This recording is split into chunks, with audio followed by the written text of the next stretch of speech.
பெண்கள் சுதந்திரமாக இன்றைக்கு அரங்கம் முழுவதுமாக பெண்கள் இருக்கக்கூடிய சூழலை உருவாக்கியது நம்முடைய திராவிட முன்னேற்ற கழகம். இதற்கு முன்னாடி இரண்டாவது நிகழ்ச்சியாக திருநங்கைகளுக்கு என்று நிகழ்ச்சி நலத்திட்ட உதவிகள் நிகழ்ச்சி வைத்திருந்தார் என்று குறிப்பிட்டேன். திருநங்கைகள் என்றாலே ஒரு காலத்தில் புறக்கணிக்கப்பட்டவர்களாக இருந்தார்கள். ஆனால் அவர்கள் பெயரை மாற்றி திருநங்கை என்று வழங்கி அவர்களுக்கு அங்கீகாரத்தை கொடுத்தவர் நம்முடைய முத்தமிழறிஞர் கலைஞர் அவர்கள். அதேபோல் இன்றைக்கு பெண்கள் எடுத்துக்கொண்டால் பெண்களுக்கு சொத்தில் சம உரிமை வழங்கி வருகிறார்கள்.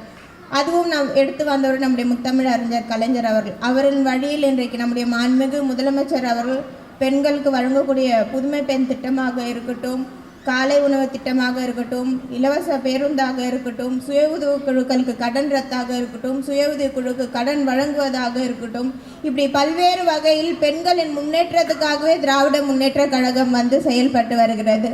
இன்றைக்கு பல்வேறு மாநிலங்கள் பல்வேறு துறையில் எடுத்திங்கன்னா பெண்களுக்கு இந்த அளவுக்கு அங்கீகாரம் இல்லை. இன்றைக்கி பார்த்தீங்கன்னா ஒரு பெண் வந்து ஒரு பிஸ்னஸ் உமனாக இருக்கிறாங்க, ஒரு ஆண்டர்ப்ரினராக இருக்கிறாங்க, அதே போல் ஒரு ஃப்ளைட் ஓட்டுறாங்க, ட்ரெயின் ஓட்டுறாங்க. இந்த அளவுக்கு வந்து பெண்கள் முன்னேற்றத்தை அடைந்திருக்காங்க அப்படின்னா பெண்களுக்கு எவ்வளோ திறமைகள் இருந்தாலும் எவ்வளோ அச்சீவ் பண்ணணுன்ற கனவு இருந்தாலும் அந்த கனவை நிறைவேற்றும் வகையில் ஒரு களம் அமைக்க ஒரு தலைவர் தேவை. அந்த மாதிரி தலைவர் தான் நம்முடைய மாண்புமிகு முதலமைச்சர் அவர்கள்.